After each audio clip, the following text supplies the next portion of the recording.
The top video at my YouTube channel is how to make Jell-o. In that video, all I did was show you guys how to make gelatin based on the instructions on the box. Today, what I want to try for the first time though is how to make this 3-layered strawberry Jell-o mousse cake. Welcome to the Bear Pantry Show. If you're looking for authentic Belizean recipes, then you're in the right place. My name is Barbara and this is Cooking Made Simple. Before we get into the video, guys, I want to tell you that I ran into a lot of trouble making this cake and I had to troubleshoot it every step of the way. So I'm going to ask you to just watch the video all the way through to the end. It's not going to be very long because I'm going to do voiceovers. Watch it through to the end to see how I corrected the mistakes, and I will have the list of ingredients down below, all right? Let's get started. For the mousse part of the cake, I'm going to be using a 6-ounce box of Jell-o gelatin, strawberry flavor, and a tub of Cool Whip. We're not going to be using the instructions that's on the box because we have our own instructions right here, okay? 2 cups of boiling hot water and a cup of cold ice water. So now this is for the sponge cake: eggs, granulated sugar, all-purpose flour, and vanilla extract, only 4 ingredients. This is for the syrup that goes on the cake, the simple syrup.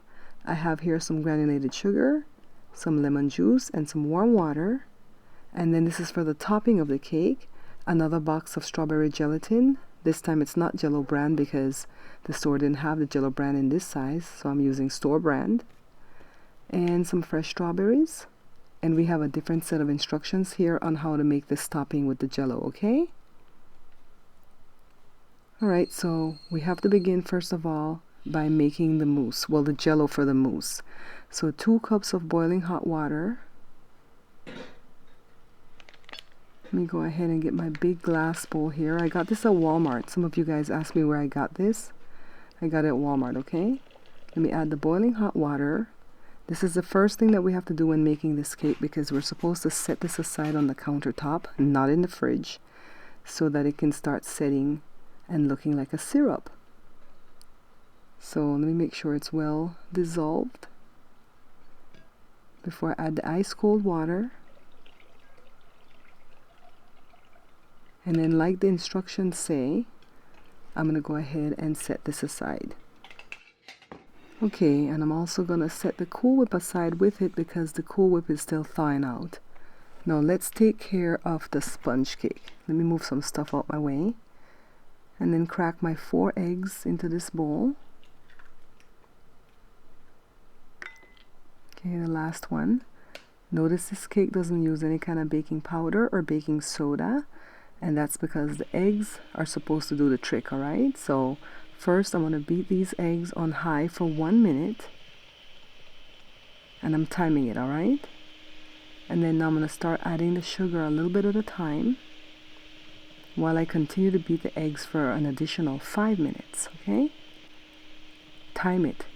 You want to make sure you time it because we need for these eggs to be fluffy. Put the rest of the sugar here. And I'm watching the Jell-o that's sitting on the counter and I'm really nervous about it because I don't see how it's going to set if it's not in the fridge. But I watched a whole video on this and I'm going to follow exactly what the people did. Okay. Now it's time to add the vanilla extract. Just kind of fold it in. Let me go ahead and get rid of the feet. Get them washed because I'm going to need them later on in the recipe. Fold in the vanilla, and now I'm just gonna sift the flour in a little bit at a time. It's a little bit of flour.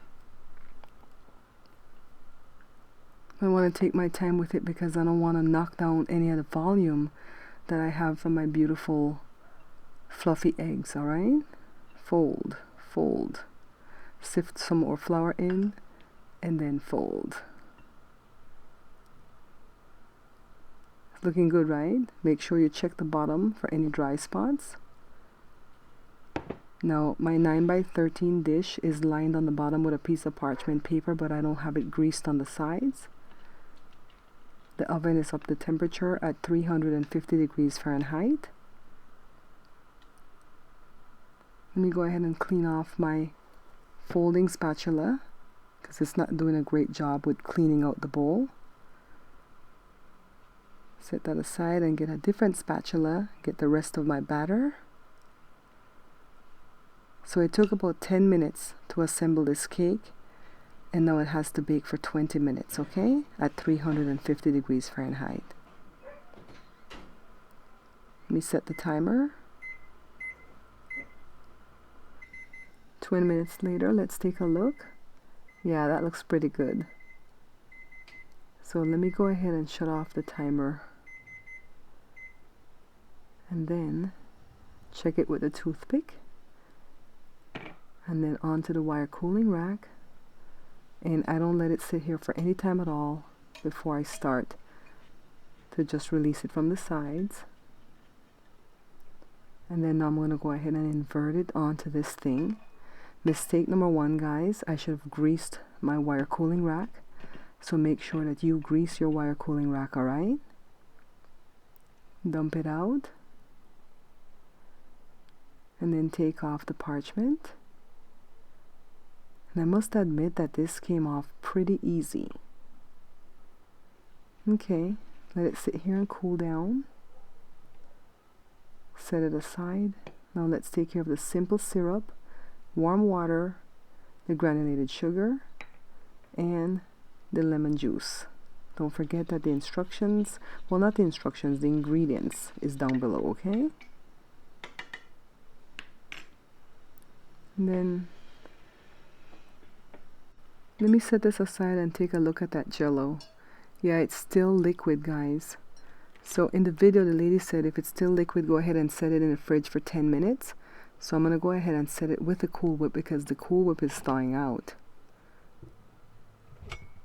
Alright, let's go back to the cake. I've washed my dish. And now here comes the stress of taking the cake off of the wire cooling rack because I didn't grease it first. But I'm being patient using my flat spatula. Come on, come on. Yes. Alright, it's in. See, take a look at this. If I had greased it first with some oil or butter, I wouldn't have had the trouble with the cake sticking. So now I'm just brushing the simple syrup onto the cake. And we want to use it all up, okay? I think what I'm going to do is put the strawberries back in the fridge, and I'm going to go on a bike ride. I was becoming so impatient with this cake, so that's why I had to go ride my bike, and I called Joshua to ask him to take it out of the fridge if it was setting, and it was kind of setting already. So it went for an hour and 52 minutes, and I'm just going to go ahead and use it as is. So I've put the Cool Whip, and I'm just going to blend. And I can see some little Jell-o particles trying to mix in with the Cool Whip. So I'm really thinking that it should have gone for less time in the fridge. But you know what? I'm not going to waste my ingredients. We've come too far with this cake already, alright? It was on the counter. The Jell-o was on the counter for 1 hour and then in the fridge for almost 2 hours. So let me go ahead and spread the mousse. It's looking pretty good though. It's nice and foamy. The recipe says if you use the Jell-o when it's liquid, you know, the thing will fail because the cake's just going to get soggy. So I'd rather it go too long than too little in setting. Let me clean this up. And then I'm going to put my strawberries. And I'm trying to set it to where I think the slices are going to be. Yeah, this looks good. I think we could get 12 pieces out of this.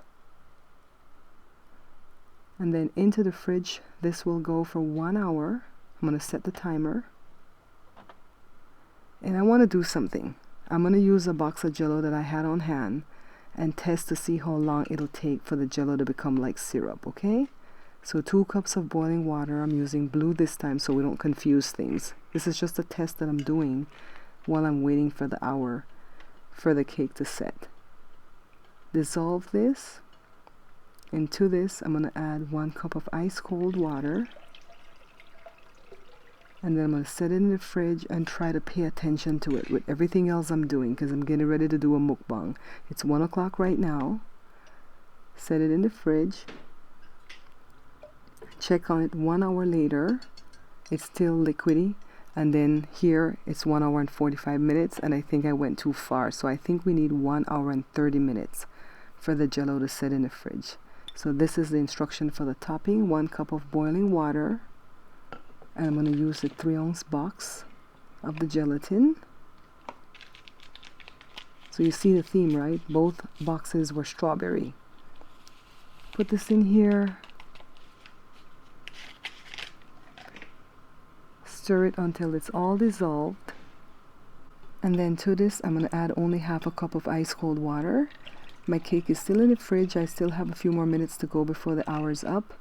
But I'm going to need that time to have this cool down, okay? Alright, so this is cool. Now I'm going to use the back of the spoon to prevent splatter. And just pour the gelatin on top here. And then it'll go back into the fridge for as long as it takes for this gelatin on the top to set, okay? And then it will be ready. So let me put it in the fridge. We're almost there, guys. Alright guys, so we just did our first live mukbang for Valentine's Day. And we cut the thing on camera, so we already know what it tastes like. It tastes so delicious. I'm just gonna like taste it in here because I'm not gonna double dip my fork because I want to get a good slice to do my thumbnail. But let me tell you, the little specks of Jell-o that's in the mousse didn't mess it up. Alright, but remember, you have to let that Jell-o sit for an hour and a half. Alright, you can't leave it out on the counter like what the people said, because I left it on the counter for like an hour.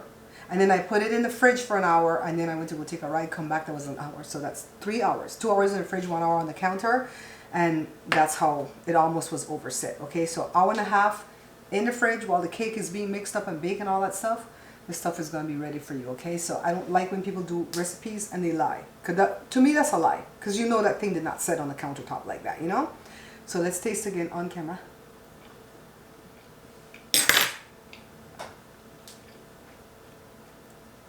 The cake on the bottom is not wet at all. The mousse in between is so smooth, I guess is the word I'm looking for. And honestly, you need that Jell-o on the top. That nice, cool Jell-o on the top is awesome. At first, I was saying that I would never make this again because it's too many steps and too much time in between. But now that I know what I'm doing, I would totally make this again to take to a potluck, all right? So I hope you guys try and come back and tell me what you think. And right now, we're going to be exploring a Jell-o series. We did the toaster oven series, and we're going to be doing a Jell-o. I hate to call these things series because what if I only have 3 recipes, right? You guys understand. Anyways, guys, thanks for watching. Don't forget to check out my Patreon where you can come see my vlogs with my family vlogs for $5 a month. And then the next level membership, the people are seeing stuff that I don't put here at Facebook and YouTube, cooking stuff that I don't put here. And of course, don't forget to follow, like, subscribe, and leave me a comment. I look forward to your comments. And go and check the video before this one because that's the live mukbang. Hopefully that's up by now. Thanks, guys. Bye-bye. Hey guys, thanks for watching. If you're seeing me on Facebook, don't forget to follow, like, and share the page. If you're seeing me on YouTube, don't forget to subscribe, like, and share the page. And if you want to see me on a different platform, come and join the membership at Patreon. It's patreon.com/Bear Pantry Show.